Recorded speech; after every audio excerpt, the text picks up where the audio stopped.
are at Trinity College, as Jason has pointed out, and we were here, or rather our predecessors, our founders were here in 1965 at Trinity College. So we're sort of replicating the places where the IUP was founded 50 years ago. They were first at Roxton, like we were yesterday. And then they came to Trinity College, like we are here today. And then they also were at Rhodes House. And if you see your program of activities tonight, dinner will be at Rhodes House. So it's the perfect replica of what happened 50 years ago. And we're very happy about that because we were able to, to get these places thanks to the generosity of Oxford University and Trinity College itself.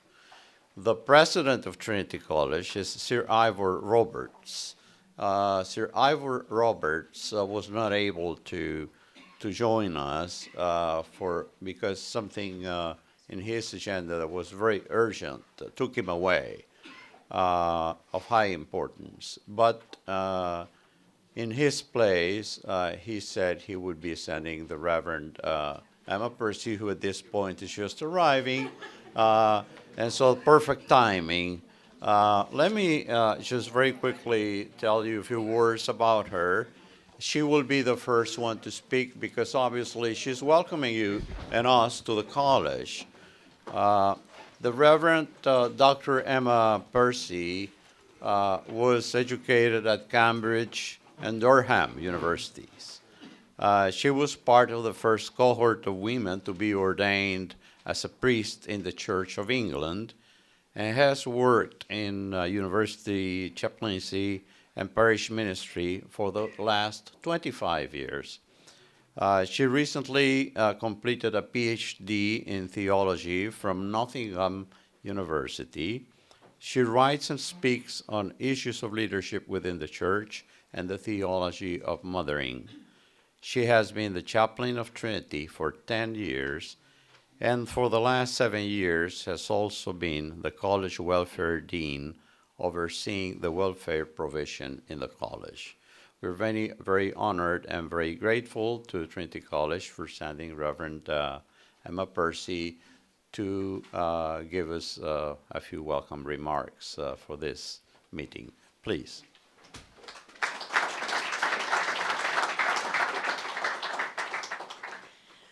Well, it's wonderful. It's wonderful to see so many of you all crammed into here and to welcome you here to Trinity College. You're in what we consider the modern part of our college at the moment in this Danson room. And it's attached to our library, our current college library, which was built just under 100 years ago as a memorial for the about 150 men from this college who lost their lives in the First World War. And so that was part of the history of this place. But as you walk around, you'll see that some of our buildings are really quite old. We've got some that go back to the 13th century, to before this college was founded. And originally on this site was a college called Durham College, founded by the Benedictine monks from Durham in the north east of England. And they had a college here for many years until the dissolution of the monasteries. And then for about 11 years, the buildings were empty. And then our founder, who was a rather crafty lawyer and civil servant, he was a man who was very good at making money and holding on to his money and holding on to his life during a period of English history when issues of religion and things meant that many people fell in and out of office.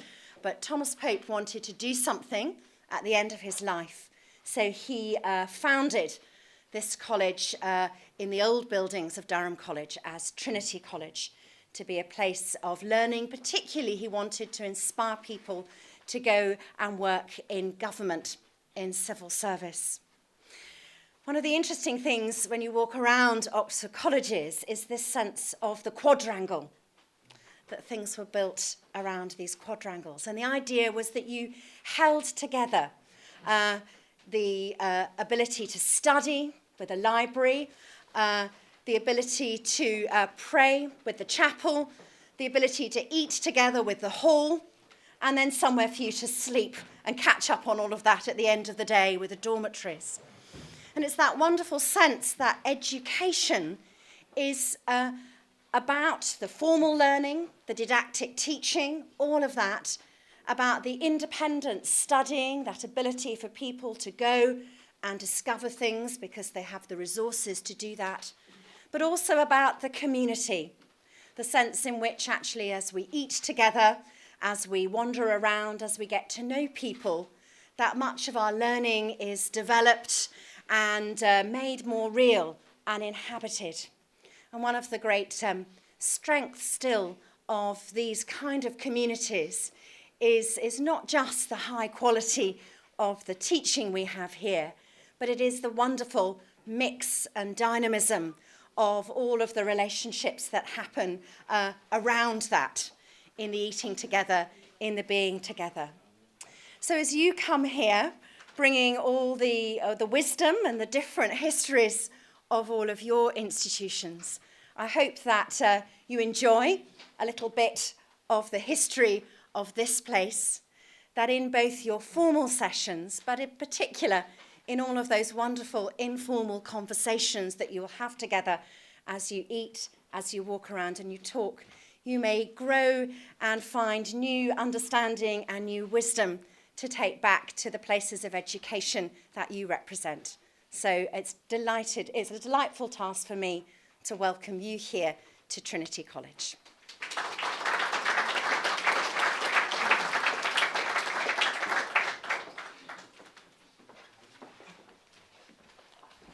Thank you very much, Reverend. And now we would like to request Dr. Toyoshi Sato to say a few welcome remarks.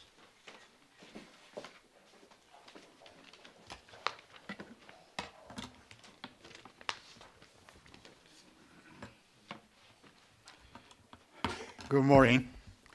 I would like to thank all of you for being here today to celebrate the 50th anniversary of IAUP and reaffirm our dedication to strengthen the international mission and quality of higher education to achieve peace, global awareness, and international understanding through the education.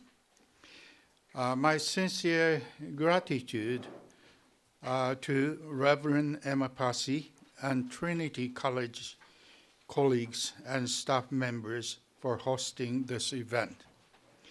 As you all know, West Africa's Ebola outbreaks, which was declared an international public health emergency last year, was responsible for the loss of thousands of lives. Vanuatu experienced one of its worst cyclones this year. The earthquakes in Nepal resulted in the death of nearly 9,000 people. Troubles in the Middle East continues. Looking over the world, there are still conflicts and wars within countries and across national boundaries. People face poverty, disease, and discriminations. There are also issues such as the environment, finite resources, and population increase, which have been affecting people worldwide. So a major question to ask is, how can we maintain peace and sustainable development on a global scale? In that scene, our worldwide expectations towards higher education are and should be greater than ever before. The growth of the world population, together with change in social expectations and values has led to both quantitative and qualitative changes in higher education. Medieval universities taught the 7 liberal arts. Modern universities provide education as preparation for employment. Methods of instruction have also changed greatly with the development of distance learning and other technologies. Changes, I believe, took place to make the world a better, peaceful, and happier place. However, when we look at the world as a whole today, it is a fact that great disparities remain. Those of us in higher education must continually stay on top of current events and boldly scrutinize ongoing change. Many different cultures, religions, and values coexist in today's world. It is vitally important to respect the culture, religions, and histories of other countries and attempt to understand each other's point of view. We in higher education have a calling to respect diversity while emphasizing with those in need and learn to think about things from their perspective. I'm sure that many of you remember that at the last semi-annual meetings conference in Prague, Dr. Jason Skorza shared with us the film of the first IAUP conference conducted 50 years ago. The members there were looking very prestigious in their academic regalia. Our system and content of higher education have changed drastically in the past 50 years, and it is difficult to predict how things will transform in the next 50 years. However, I feel that it is important for us to move forward the understanding of what needs to be changed and what should remain unchanged. We are here today to discuss our issues and what we have to do as academic leaders of higher education for the next 50 years. When our centenary event happens in 2065, what will the world be like? Will it be a better, a more peaceful, and happier place? Or will we be facing the same issues? The discussions that take place during this conference will be extremely important for our organization to critically reflect upon our past and think about how improvement in higher education can contribute to a better world. Let us all work together to accomplish this goal. Thank you very much.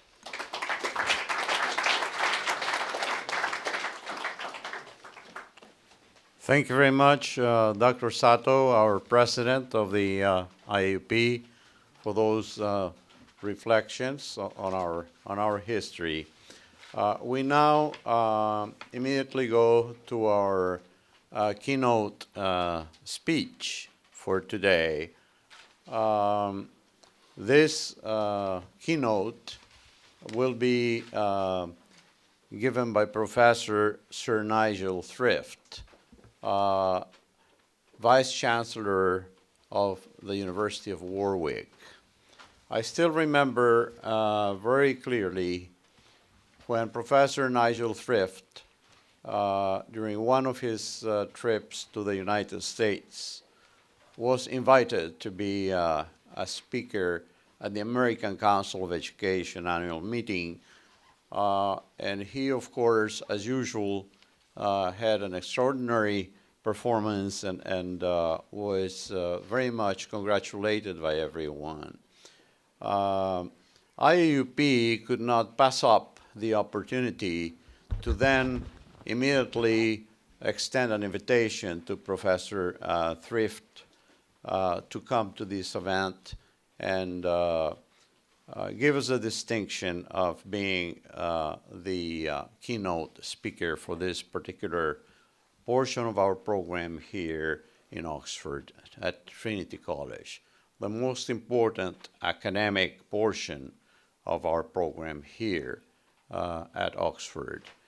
I clearly remember that my good friend and rector of CETIS University in Mexico, Fernando Leon, said, let's go together. And here we go. And we went and we approached Dr. Thrift, and he very warmly said, yes, I will be delighted to do that, my agenda permitting.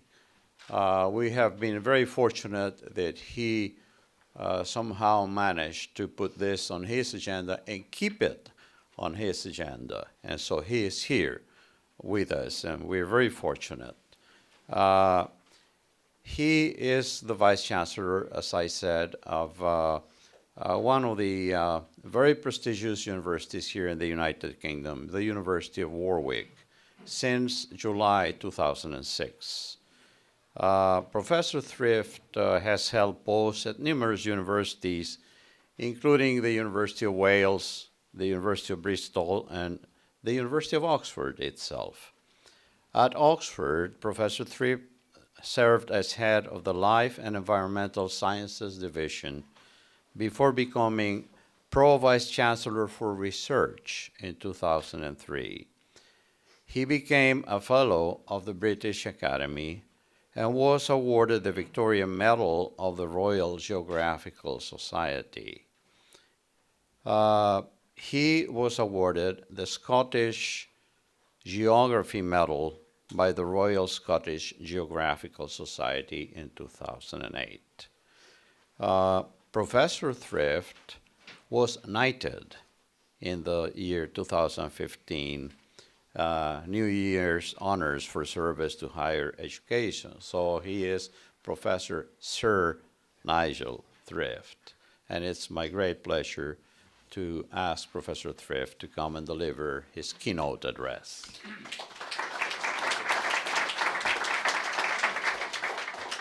So thank you, Alvaro. I think I've got about half an hour, so I'll go at some speed, but hopefully not too much.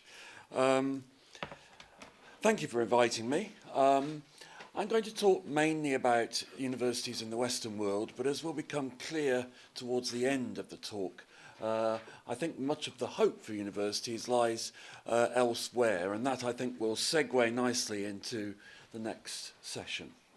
So, according to some commentators, the lights are going out all over the world. Universities don't just have barbarians at the gates, they've gone and let them in. According to other commentators, it doesn't really matter much anyway. Universities won't be around much longer. They will be superseded by virtual platforms which will offer a smorgasbord of beautiful achievement. Meanwhile, caught in between these opposing alternatives of corruption on one side and disruption on the other, most universities, of course, continue to struggle on. Looking 5 years into the future at most, 2065, I think, is beyond most people's abilities, it has to be said, more concerned with survival, with revival, or actually with doing over their rivals, rather than with the eternal verities upon which universities were supposedly founded.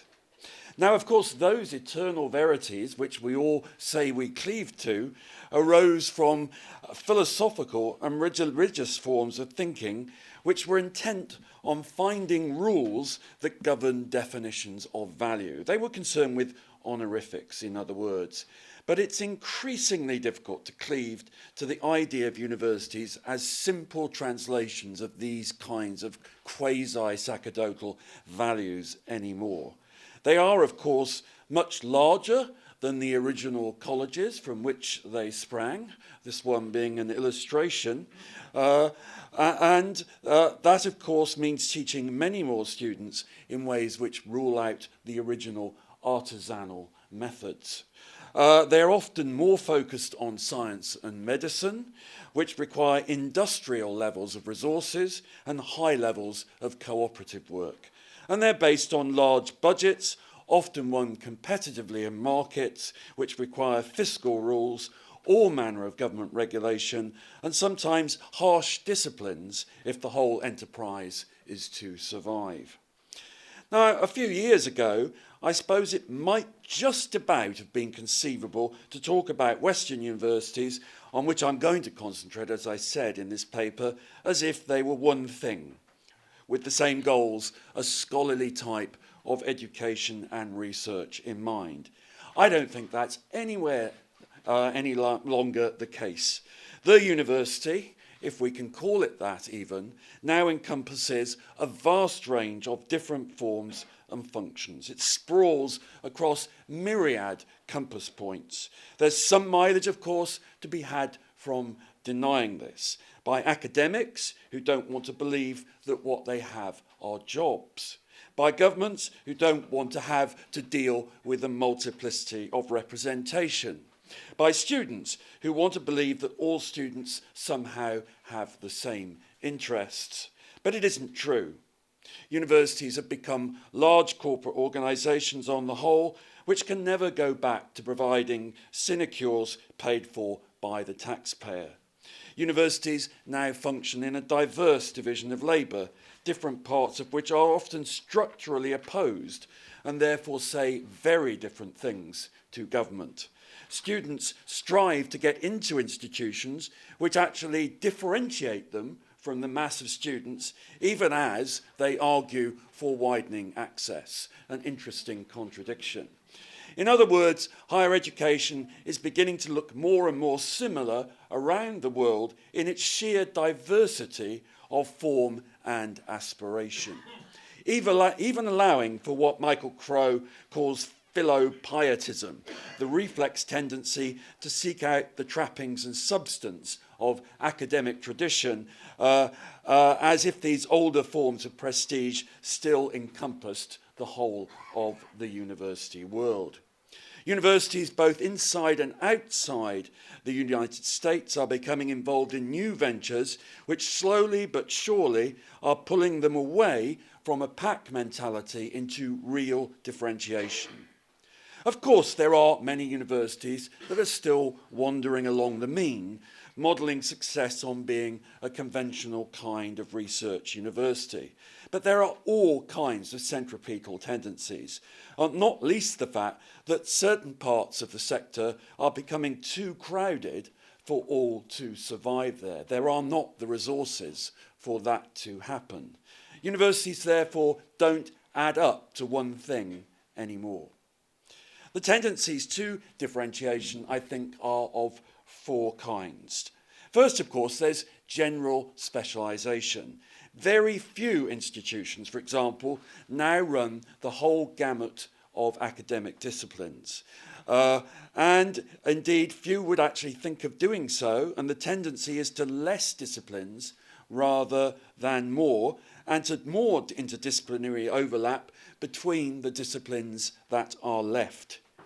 Equally, most institutions are cutting courses that don't get requisite sign-up unless they're bolstered by endowments.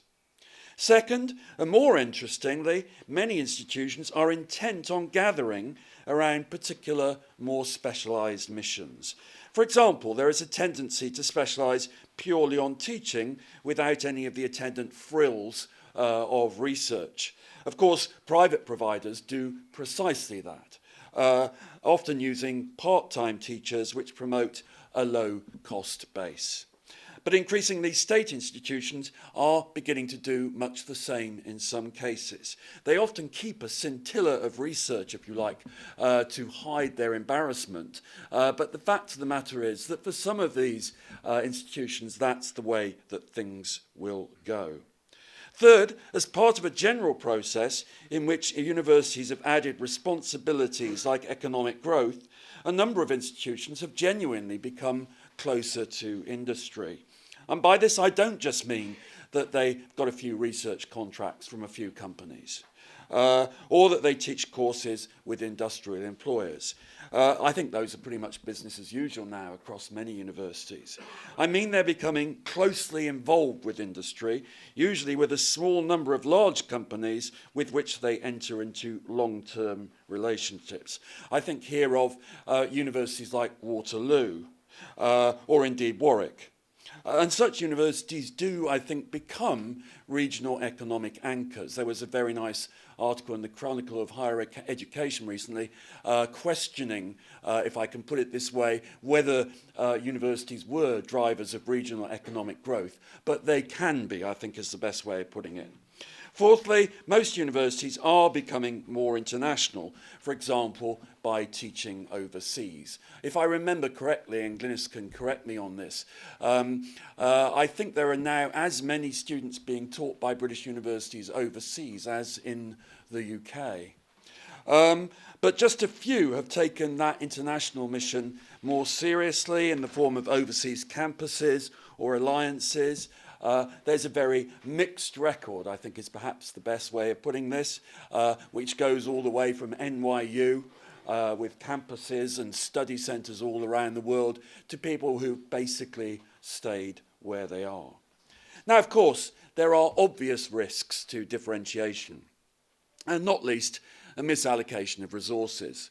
For example, becoming over-reliant on one or two flagship projects. But equally, there are clear risks to staying on the mean.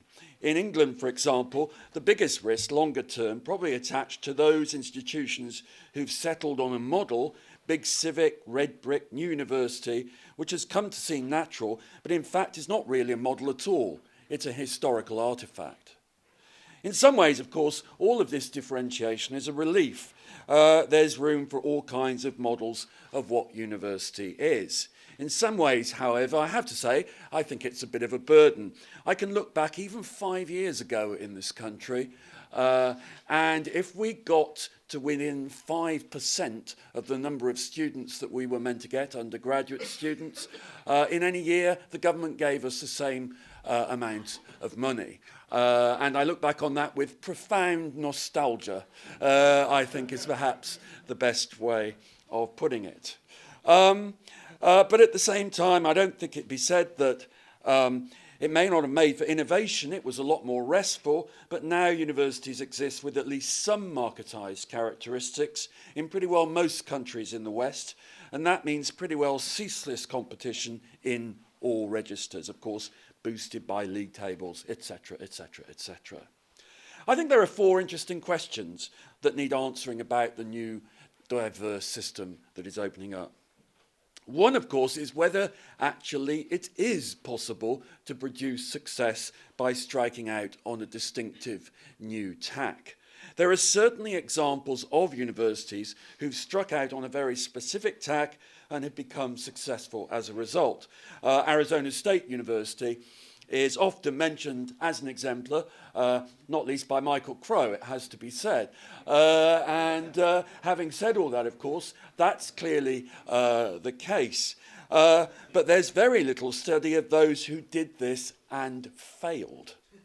My impression is a strong strategy of differentiation only works if you stick with it, usually for at least 7 or 8 years. But in many institutions, collective nerve fails before that point, not least because partly of lack of leadership, but partly actually because of the increasing strength of university councils, boards of regents, whatever you call them, who, once a certain amount of opposition sets in and that kind of thing, or when the omens don't look good, become deeply unnerved and want to change tack pretty quickly. And I think there's some actually very interesting research to be done on the role of university councils, boards of regents recently. I haven't seen much, I have to say. Second, there's whether this new more competitive, more differentiated environment has changed the nature of the academic work on offer. To read one's colleagues, there's been a lot written about the decline of scholarship, the deadening hand of management, the pressures of aspiring to do good research, the decline of the monograph, etc., etc. But there's actually extraordinarily little work that really shows not just the changing character of academic work, but whether these developments have actually made any difference to its content, and indeed quality, however you want to measure that. I don't think we know the answer to that, if I'm honest. The third is whether this wonderful expansion of higher education that's taken place in the West has actually made a lot of social difference. If you read some commentators, you would think that what has happened is there's been a general loosening up of class boundaries in this country and in many others as a result of the rise of higher education.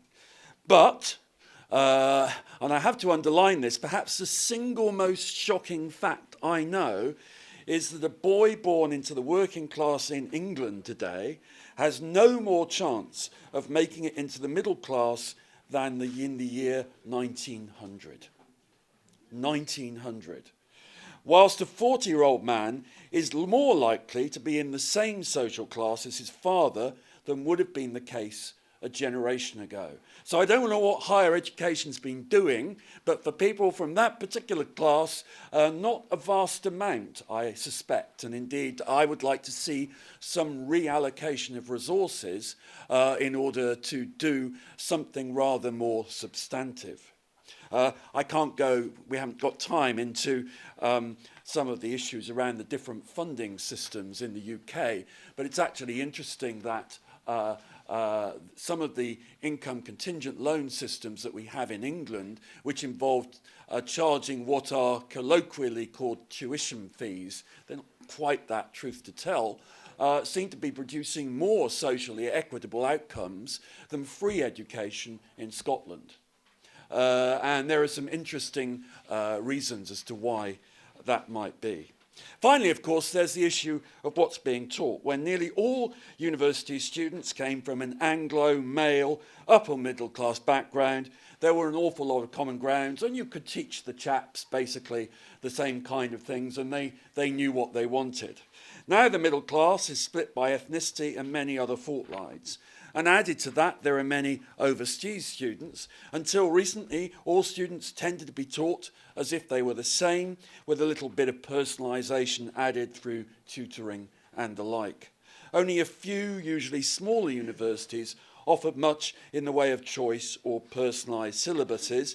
But as personalised information grows in quantity and quality, so I think it does genuinely become possible to think about individualised learning pathways. And the rise of competency-based education with that means I think that over time that tendency will be strengthened. Now, this is going to be a long time coming, but in 50 years it will be here.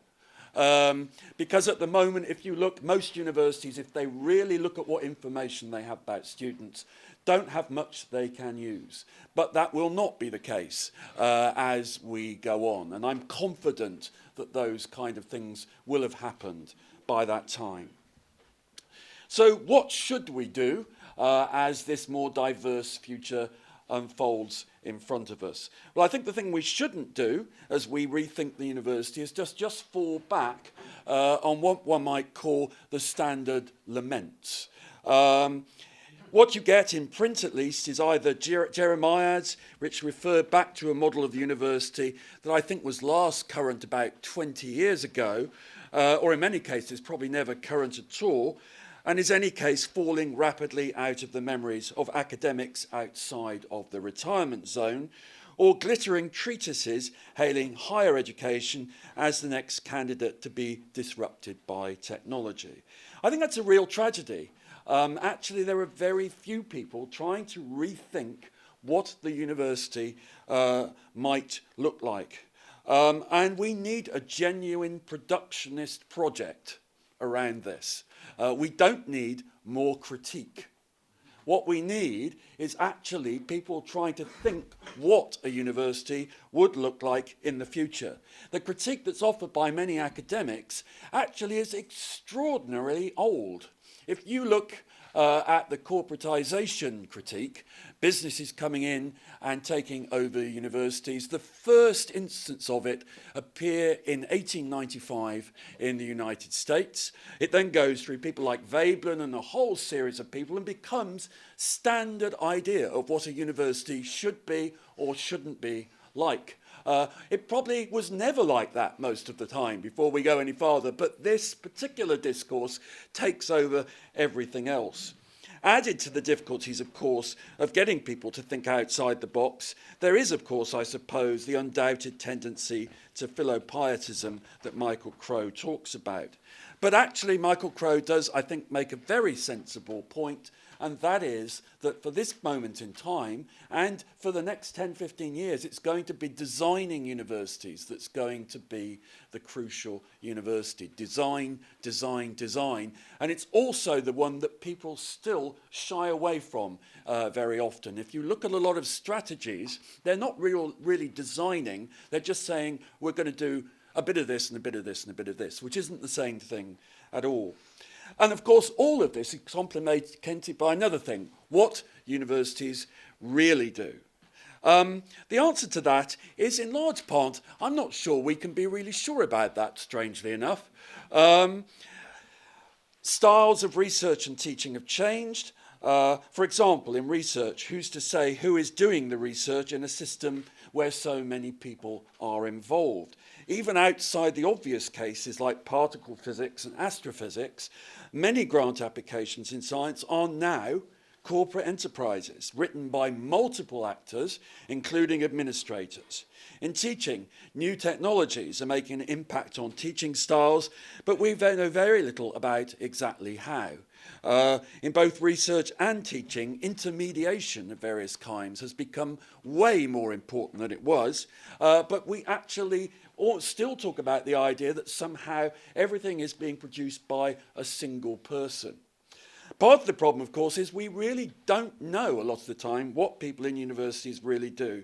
There's remarkably little academic work on the nitty-gritty of life in universities in the Howard Becker and Bruno Latour mould. So we tend to fall back on folk theories of what we're doing. Kindly academics versus evil administrators. Impure industry infecting pure academia. The noble pursuit of truth versus hackneyed applied research, and so on and so forth. But as Becker points out, it's often much better to reason from cases than overarching theories. But that ethnographic work still fails to be done in a lot of instances. And I think that is actually a genuine problem at this point. We're talking about something where we're not quite sure what is going on. So let me now come lastly to universities in the future, and I'll make a few kind of predictions, if I can put it this way. And in doing that, I want to dwell on two scenarios. The first, and in the West, I think, most likely scenario, is the process of so-called marketization continues on its way.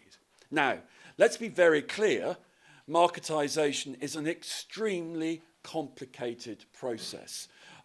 There is a very large literature in sociology, in economics and such like, basically cataloguing the different kinds of markets that have come into existence and the different kinds of ways that they're structured and regulated. There is no pure market that I know of. They're all social institutions of one kind or another. So with that caveat, I think marketization it's going at the moment will mean that there will be three main ways of making higher education. And I'm excluding from those ways smaller institutions of various kinds, because I think for them there are all kinds of interesting things that can be done. And they can keep going because they're so small, doing very specific kinds of things. But I'm going to talk now just about the larger institutions.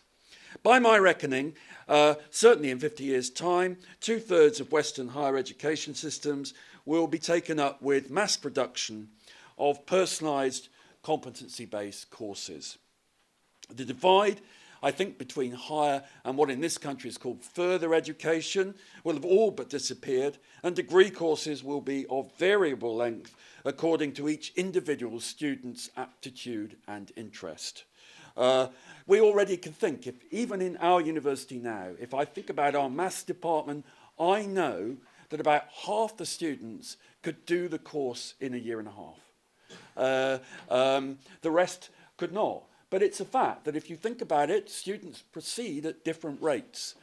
It's different in different disciplines, but it's interesting, I think, to see that. These developments will have been dominated by institutions that are fleet of foot. Courses will be taught through a variety of institutions which were formerly separate, colleges, universities and the like, and many of them will have joined up in chains of various kinds.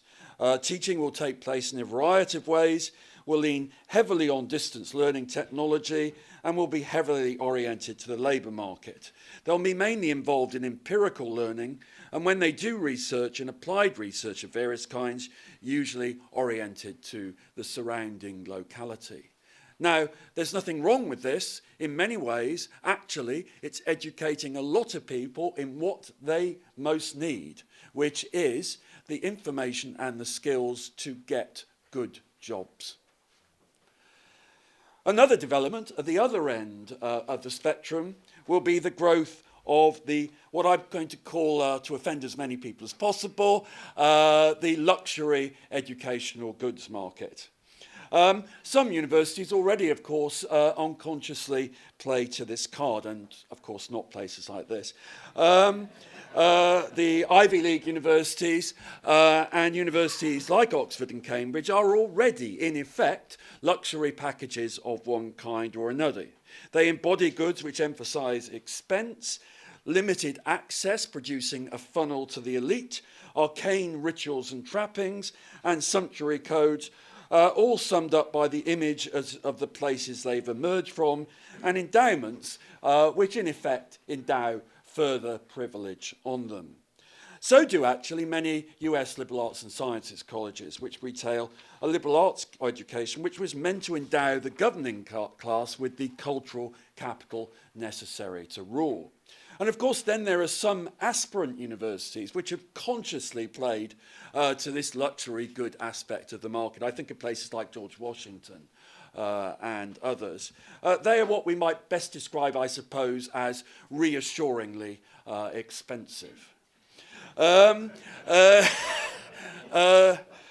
Then, of course, we even had things like the Athena project, which is trying to do in a kind of way something I think a bit similar by mixing online with multiple international sites in a kind of digital replicant of the Grand Tour. So I think there are, again, interesting things around that. Now, of course, many of these elite universities are clearly excellent. No one is trying to suggest